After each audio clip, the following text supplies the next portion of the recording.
Hi అండి. నమస్తే. Welcome to our channel పాకశాల. ఈరోజు వీడియోలో బ్రెడ్ హల్వా చేసి చూపిస్తున్నాను. స్వీట్ తినాలనిపించినప్పుడు ఇలా బ్రెడ్ హల్వా చేసుకోండి. టేస్ట్ అయితే చాలా బాగుంటుంది. ఇంట్లో అందరికీ నచ్చుతుంది. బర్త్డేస్కి, యానివర్సరీకి స్వీట్ చేస్తాం కదా, ఇలా ముందు రోజే స్వీట్ చేసి ఉంచుకున్నామంటే ఆ రోజు మనకి పని తగ్గుతుంది, స్వీట్ కూడా రెడీ అయిపోతుంది. సో ఇక లేట్ చేయకుండా వీడియోలోకి వెళ్ళిపోదాం. మిల్క్ బ్రెడ్ తీసుకున్నాను. బ్రెడ్ ఫ్రెష్గా ఉండేది తీసుకోండి.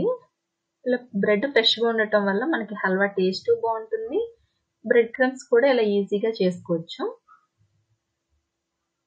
నేను సైడ్స్ ఏమి కట్ చేయలేదు. కట్ చేయకుండానే ఇలా మొత్తం బ్రెడ్ని పౌడర్లా చేసుకున్నాను. 4 కప్స్ బ్రెడ్ క్రమ్స్ తీసుకున్నాను. 400 గ్రామ్స్ ప్యాకెట్లో 5 పీసెస్ వదిలేసాను. ఇంకా మిగిలిన అన్ని పీసెస్ని ఇలా బ్రెడ్ క్రమ్స్లా చేసుకున్నాను. 4 కప్స్ తీసుకుని పక్కన పెట్టుకుంటున్నాను.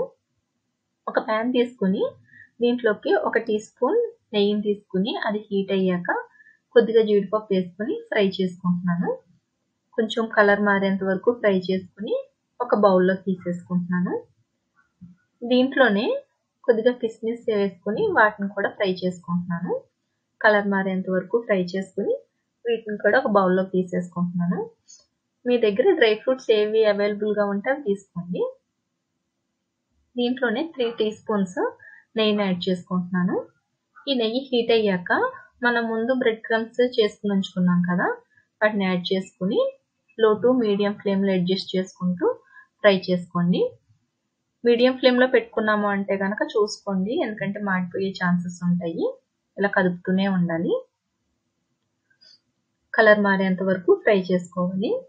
కలర్ మారాక మనం నోట్లో వేసుకుంటే క్రిస్పీగా అనిపిస్తుంది. అలా క్రిస్పీగా అయ్యేంత వరకు ఫ్రై చేసుకోవాలి, లేదంటే బ్రెడ్ పచ్చిదనం టేస్ట్ వస్తుంది. సో బ్రెడ్ క్రమ్స్ క్రిస్పీగా ఫ్రై చేసుకుంటేనే మనకి హల్వా టేస్ట్ అన్నది బాగుంటుంది. చూడండి, కలర్ మారింది కదా, ఇలా క్రిస్పీగా అయ్యేంత వరకు ఫ్రై చేసుకొని స్టవ్ ఆఫ్ చేసేసుకోవడమే. చూడండి, నాకు ఇంకా అయిపోయింది. దీన్ని ఇంక పక్కన పెట్టుకుంటున్నాను. ఇప్పుడు ఒక బౌల్ తీసుకుని దీంట్లోకి 2 కప్స్ షుగర్ తీసుకున్నాను. దీంట్లోనే 2.5 కప్స్ వాటర్ యాడ్ చేసుకుంటున్నాను. షుగర్ మెల్ట్ అయ్యే వరకు ఇలా కదుపుతూ ఉండాలి. గులాబ్ జామున్ పాకం ఉంటుంది కదా, అలానే స్టిక్కీగా అయ్యేంత వరకు పాకం వచ్చే వరకు చూసుకోవాలి. తీగ పాకం అలా ఏం అవసరం లేదు. సేమ్ గులాబ్ జామున్కి ఎలా చేసుకుంటామో అలాగే స్టిక్కీగా వస్తే సరిపోతుంది.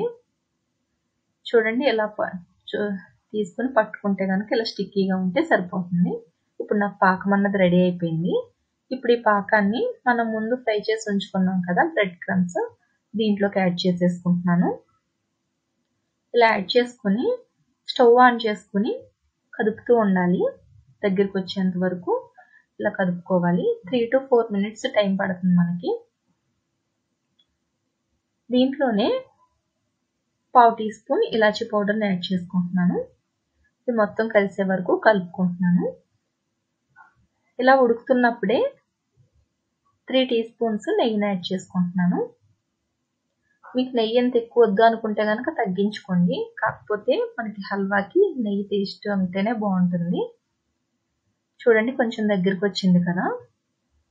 దీంట్లోనే ఇప్పుడు మనం ముందు ఫ్రై చేసి ఉంచుకున్నాం కదా డ్రై ఫ్రూట్స్, జీడిపప్పు, కిస్మిస్, వాటిని కూడా యాడ్ చేసేసుకుని ఒకసారి కలుపుకుంటున్నాను. దగ్గరికి వచ్చేసింది. మనకి ఎలా తెలుస్తుంది అని అంటే ప్యాన్కి సెపరేట్ అవుతుంది. అలా సెపరేట్ అవుతుంది అన్నప్పుడు మీరు ఇంకా స్టవ్ ఆఫ్ చేసేసుకోండి. లేదు అని అంటే ఇంకా చల్లారే కొద్దీ ఇంకా గట్టిగా అయిపోతుంది. మీరు ఇంకా లూజ్గా కావాలంటే కనుక కొంచెం ఇంకా ముందే స్టవ్ ఆఫ్ చేసేసుకోవచ్చు. నాకైతే ఇలా సరిపోతుంది. నేను ఇంకా స్టవ్ ఆఫ్ చేసేసుకుంటున్నాను. స్టవ్ ఆఫ్ చేసేసుకుని ఒక సర్వింగ్ బౌల్లోకి సర్వ్ చేసేస్తున్నాను. స్వీట్స్ ఇష్టపడే వాళ్ళు ఇలా ట్రై చేయండి. స్వీట్ టేస్ట్ అయితే చాలా బాగుంటుంది. ఈ వీడియో కనుక మీకు నచ్చినట్లయితే లైక్ చేయండి, షేర్ చేయండి, సబ్స్క్రైబ్ చేయండి. మీ ఫ్రెండ్స్కి, రిలేటివ్స్కి షేర్ చేయండి. Thank you for watching.